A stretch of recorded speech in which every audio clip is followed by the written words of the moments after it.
That was 14-year-old Rachel Parent throwing down the gauntlet to Kevin. The teen activist is passionate about genetically modified food and, as you just heard, takes issue with a lot of things Kevin has to say on the subject, including a show that we did some time ago. Rachel's an activist and the founder of Kids' Right to Know. Thank you for being here. Thank you for having me here today. I want to start with how you came to be passionate about this. What was it about GMO that actually drew you in the first place? Well, originally I had to do a speech for my school, and I really wasn't sure what to do it on. So I was researching these different topics, and I realized that GMOs actually affected everything. So I decided to go with GMOs and researched it more and more, and then eventually I just got so into it protesting and got so into it I started doing speeches for other people. Who are the other people you're doing speeches for? I actually go to schools, and I also do speeches at protests and different conferences as well. Are your parents involved? Is it something that they supported, or was this something that you did all on your own? I did it, but they support me completely. Yeah. You know what a lobbyist is, right? Yes. Somebody, okay. Do you think you're a lobbyist for the movement that's against genetically modified foods? Would you call yourself that? No, I don't think so. And I think that I'm just a part of that movement, and I feel like I'm supporting the youth, really. And why, when you say Kids' Right to Know, why do you feel it's important? I mean, this is obviously an issue that's a political hot button, right? It's a fight in places like Europe, keeping the foods out of places, labeling them in America. It's all over the place. Why do kids in particular, in your view, need to have an awareness of this? For sure. I believe it's our future, after all. I mean, if you're going to do something to our food, we should definitely know about it. And we're the ones who might have to live with these consequences. So why not be informed about it? Do you make the assumption right out of the gate that all kids your age believe that this is a bad thing to experiment with foods to make them better or worse? Is this something that you think everybody thinks is bad? Not necessarily, but I believe that everyone has the right to know what's in their food. And that's exactly why my whole campaign's about. And that's why I just want GMO labeling, and that way people can make informed decisions about what they want to eat.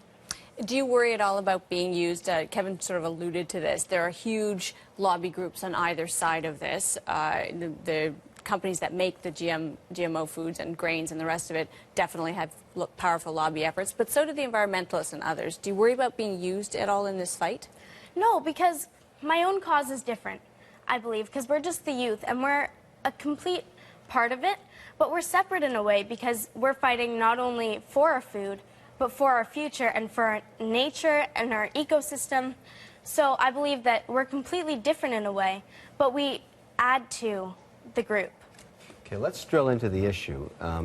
Let's say you weren't as lucky as you are, and you were born in an Asian country, you were 14 years old, your only food was rice that had no vitamin A in it.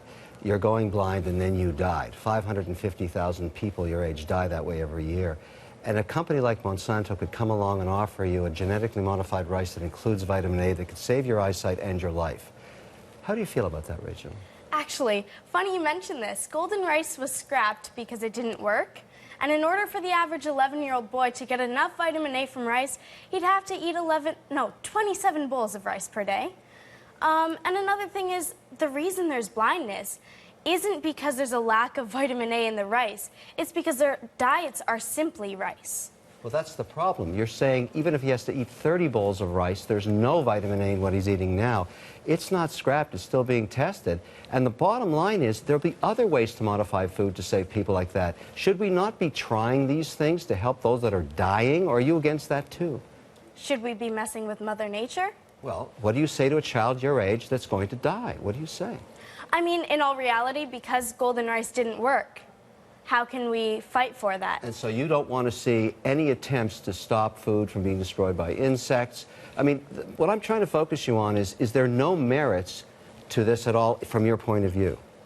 My point of view is just that it should be, first of all, tested a lot more. I mean, it's only tested by the very companies that stand to gain by their approval. So I really think that we should have independent studies and then mandatory GMO labeling. That's my thing. That way we can, as consumers, have informed decisions. Well, there's two debates going on here. One, you want to see labeling. That's one thing. But are you against modifying food at all? Which one? I know this sounds radical, but yes, I am against genetically modifying our food. Rachel, I have a problem with that. That may be causing, or basically giving a death sentence to millions of people around the world that are not as fortunate as you are. You know that GMOs actually don't have higher yields either.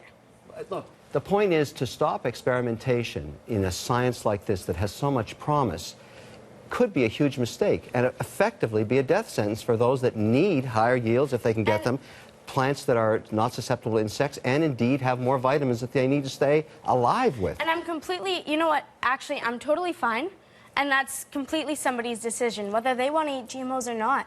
I'm totally okay with that, so they can keep growing it. That's totally fine, as long as they continue to test and also give us the choice, because it's our right to know. All right, we're going to take a quick break. When we come back, we're going to let Kevin O'Leary a little bit more. Stay with us after the break. Kevin and Rachel will face off on the issue of genetically modified food.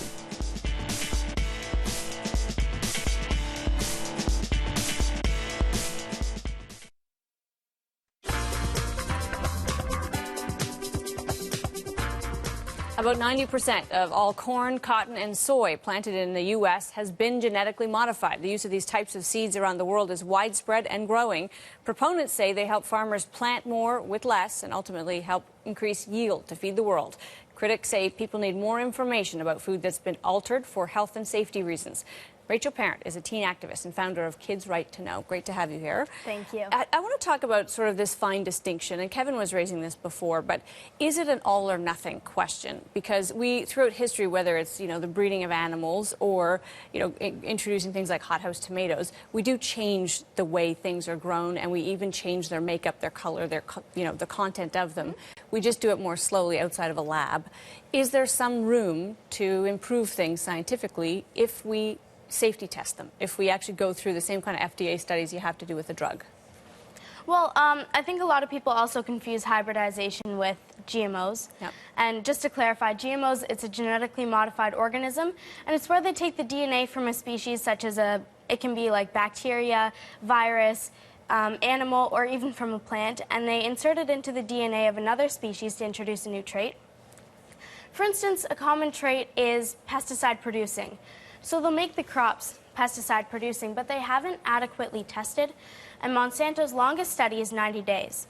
That really doesn't determine how long-term it's going to affect our health, the environment, and even our entire ecosystem. Yeah. Saying Monsanto's testing in 90 days is a little mislabeling it, because many other organizations, including it sounds like some ones you're involved in, do much more testing. So a product comes to market, many people test it, including the government. So Monsanto knows that about food. Actually, can I just, in Health Canada nor the FDA do any independent studies, and they rely only on the very studies provided by the companies that stand to gain by their approval, like Monsanto. There's other companies as well, right?